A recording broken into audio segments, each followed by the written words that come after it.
Hi, Megan. Hi. So we thought we'd pick up our conversation from last time. As a refresher, last time we talked about what goes through your mind as a mental health expert and a clinician when a client comes and says, I have a hard time breathing. I'm continuously having this hard time breathing. Versus what goes in my mind when I'm a pulmonologist and my patient comes to me and says, I'm having a hard time breathing, what the differences are and where there are overlaps. And last time you introduced the ACT therapeutic modality, which is standing for acceptance and commitment therapy. Mhm. And within it, you mentioned three components to it, which are thoughts, emotions, and sensations. And so we thought today we'd pick up on the thoughts component of ACT. And as a reminder, this is really coming up with ways to try to cut cycles of behavior that exacerbate or maybe even cause a hard time breathing in our patients. Because you and I both believe, and the literature supports, that there are definitely behavioral components that worsen chronic disease. So take it away and tell us what you mean by thoughts and how to manage our thoughts. Okay. So this is something that these are some techniques that I get really excited about because I just find them really effective. And I think that this is something that I was looking for a long time, both for myself and also for the patients and clients that I work with. And it's pretty much just this idea of being stuck in your head, feeling stuck in your thoughts, feeling like your thoughts are too loud or controlling and that you can't really get away from them. And it's a really common complaint for people with anxiety, with depression, or people who are just kind of stressed out a lot or do a lot of worrying. And so some of these techniques, especially the cognitive techniques that I'm going to teach today, I think can be just a really cool resource to be able to tap into to help kind of break this cycle. Okay. So the idea is that a lot of times we're just listening to our thoughts too much, that our thoughts are little bits of language in our brains that are just kind of firing at all times. People sometimes describe it or use analogies of like, cars on the street, they're just kind of zooming by. But if we're paying attention to every single one and thinking that they are Mm, important and factual and like urgent in some way, then we're going to have a hard time staying present and staying on the path that's going to bring us towards things that are more meaningful, more fulfilling, and just helping us feel better. So when we're mhm. stuck in our head all the time, a lot of times what's going on is that we're taking our thoughts too seriously as facts. And then we're kind of getting caught up in the loop of the thoughts. And then we don't really know how to get out. And so one of the traps that people can fall into is believing them too much and sort of assuming that whatever the thoughts are saying, they just have to do. So if it's like, I'm going to worry about this thing happening in the future, looks like that's what I'm doing tonight. I'm just going to worry about the thing that's happening in the future. Or if I'm going to replay Mm. this like terrible thing that happened to me last year or when I was in 10th grade or whatever it might be, that's what I'm doing. So sometimes there's this over assumption that the thoughts are important and that we just need to, like, we're kind of at their mercy, which can be deeply fatiguing. Another trap that people can fall into is over assuming that the thoughts are important or that they're noisy or whatever it might be, but that you have to then tune them out. So people will engage in a lot of avoidant or kind of distracting behaviors. So they might be listening to music really loud. They might be taking substances that might try to like make the thoughts just go away for a little bit. People sleep a lot. They'll watch TV shows on a loop and just kind of just as a Mhm. distraction. They'll work all the time. They'll fight to kind of let some of the stress out, whatever it might be, when actually, really, it's just the thoughts are just intense and we just don't know how to manage them correctly in a way that's going to help. So, what we want to do is we want to start understanding how thoughts work and then what we can do and what we can't do about them, sort of like what we can control, what we can't control, and the wisdom to tell the difference. So, sometimes using this analogy of training a puppy can be helpful. It's sort of like what we use when we're describing meditation. It's this idea that if you have a new puppy and you want to train it, one thing you could do is you could try to just hold it all the time and have it Mhm. squirm and be miserable. You can tie it Mm. up or you let it down and it just bolts. Mm. And we don't want that either. So what we want to do is we want to train it not necessarily not to do anything or to stay put all the time. We want to train it so that when it goes off and maybe is getting into something problematic, at least we can call it back. So we want to help our minds. That's what meditation is, right? It's this idea of sort of your mind might wander. In meditation, we let our mind wander, but when we notice that, we just call it back gently, without judgment, without an agenda. It's just calling it back, just so that we can really train ourselves to kind of be anchored and be able to stay in one spot for when things get really hairy and scary. So if we are going to then train the puppy, we want to just train it in little bits, right? We want to take into small little areas and kind of train it to go out a little bit and then come when it's called. So one of the techniques that we will use in or when we're learning what's called cognitive diffusion or in ACT, Mhm. or sometimes it's called unhooking. Russ Harris he's I think a really great author and clinician, and he has some great books out there. And one of them is called The Happiness Trap, and I recommend it to anybody. And we'll put some links for anyone who wants to access it. He also has a bunch of Yeah. videos and just really great like YouTube videos and different resources to help learn this stuff even more intensely. But he uses this idea of like unhooking from our thoughts, like that our thoughts can come in and hook us and then kind of carry us all around and just like until Yeah. we are just exhausted. And so instead, what we want to do is we want to be able to notice when our thoughts are hooking us and be able to unhook and come back to center. So that's a Hmm. technique that I'll teach today. So That's interesting. Just the parallels with meditation and mindfulness-based stress reduction, because you brought in meditation. And I just wanted to understand whether this is rooted in the science of meditative practice and how it helps us manage our thoughts. Is it? yeah, so ACT, um, so acceptance and commitment therapy, and then also dialectical behavior therapy. There's several that are part of kind of this like idea of this third wave Mm. psychotherapy techniques or behavioral therapy. And it's the combination of the behavioral skills, the cognitive skills, but then also the more acceptance-based skills, the meditation, the kind of like being able to let go a little bit. DBT is about Okay. being able to let go and also Let push go. forward. It's how to hold that dialectic, the Mm. opposing truths.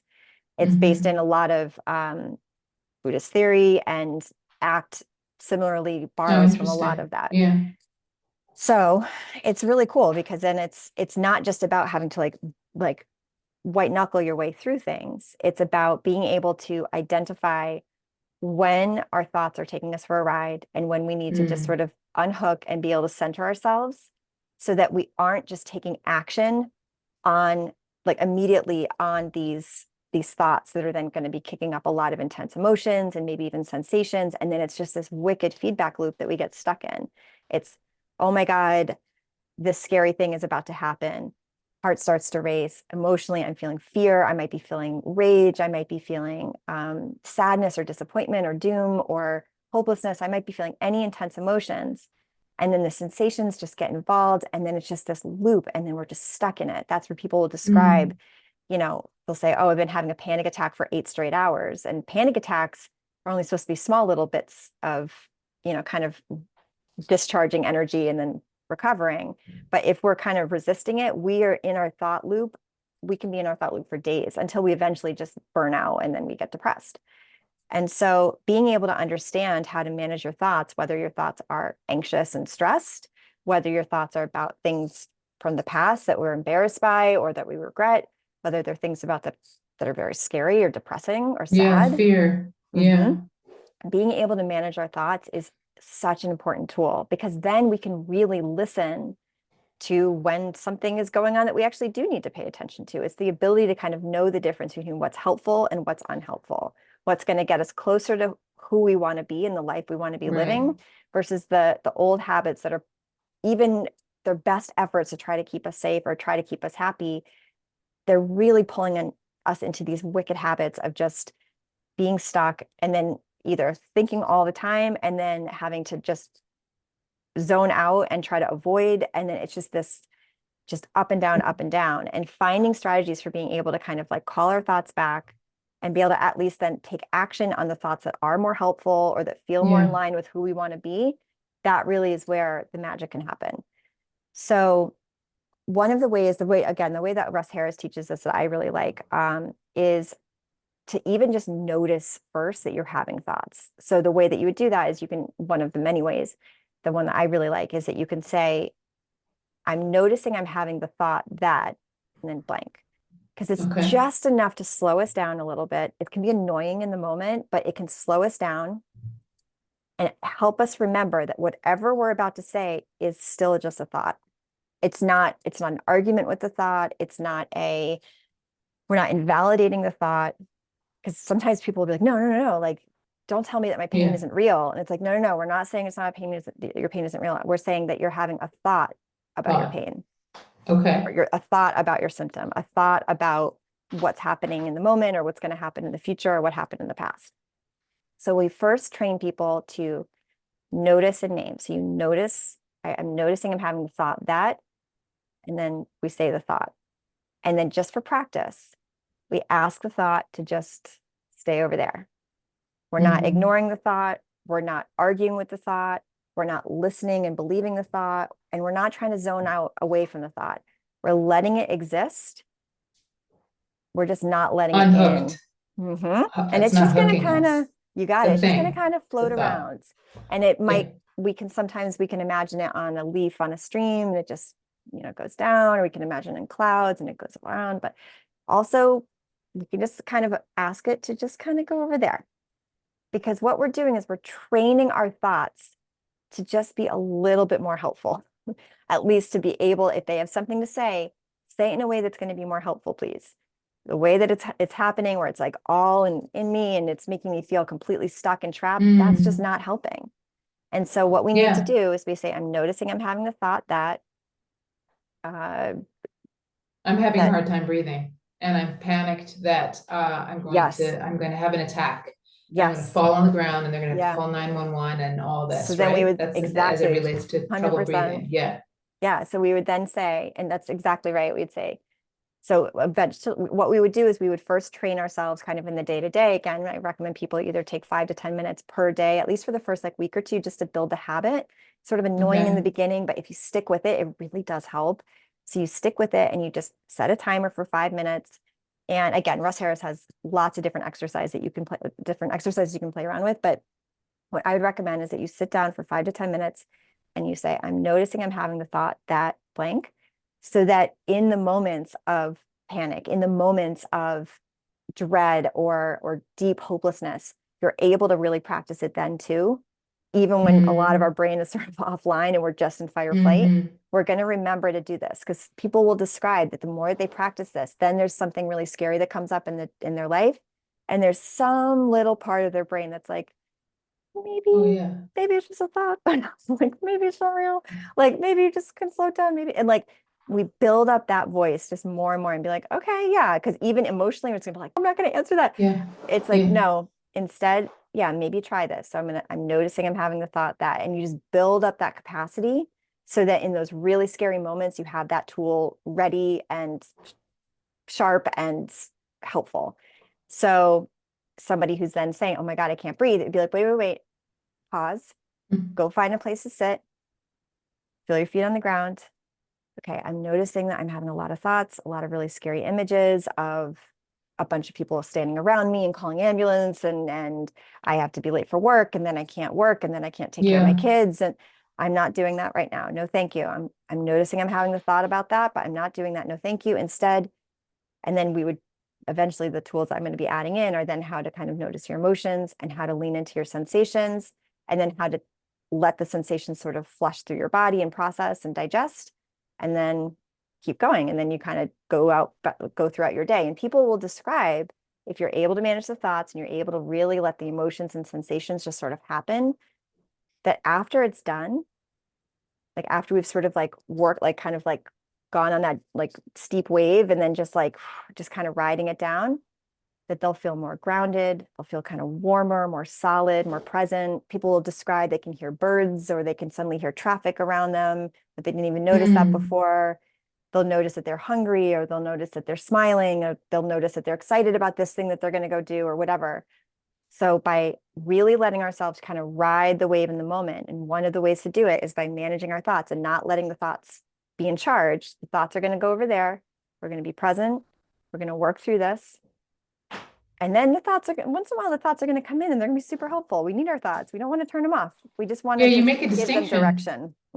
You make a distinction between helpful thoughts and unhelpful thoughts, right? So one is Yeah. like recognize it, and two being like, wait a minute, is this helpful to me? And you know, and prior teachings, you've told me about how really what's helpful is understanding your values. And I mean, as it relates to breathing, we value being able to breathe, right? So it's Yeah. like, wait, is this thought helping me towards that goal of breathing better? And if it's not, if it's just creating this cycle for me, and you know, hopefully the patient will have learned about kind of hyperventilation and how that exacerbates whatever hmm pulmonary condition they have. They're like, okay, that's not going to help me achieve that. But what hmm will help me is going through my checklist of, do I have my inhaler? Can I put a scarf around my mouth? Can I remove myself from the exhaust pipe? You know, what are the potential triggers in my environment, et cetera, right? Those are helpful, Yeah. helpful thoughts as compared to the unhelpful thoughts. You got it. Well, I'm really excited to build in the other components of ACT, Yeah. so that we try to integrate these all together and have people learn, you know, about the emotions that you hinted at that, for hmm kind of coming up soon, Yeah. and the sensation. I have to keep looking because I'm still getting familiar with this way of thinking. Yeah. Awesome. That's great. So I look forward to the next conversation. And in the meantime, I think for the viewers, what we're really asking you to do is take time out of your day to sit and notice your thoughts. And it's very funny because that's what I say when I teach meditation. I mean, that is meditation. It's sitting, at least mindfulness-based meditation. It's sitting, observing, and not being hooked or even unhooking repeatedly over and over again. You and I have talked about how this is developing a muscle, right? It's like Yeah. developing muscles, and in different routes, different ways of reacting, right? Different pathways in our mind of how we can react. Oh, I'm going down, like you said, this highway. I don't want to go this way. I'm actually wanting to go this way. I'm used to going this way, but I'm actually going to go this way. Yeah. So Yeah. that's Being able to great, make that Emily. choice. Yeah. Good. I'm glad. Yay. All right, until the All next right. time. All right. Awesome. Bye. Bye.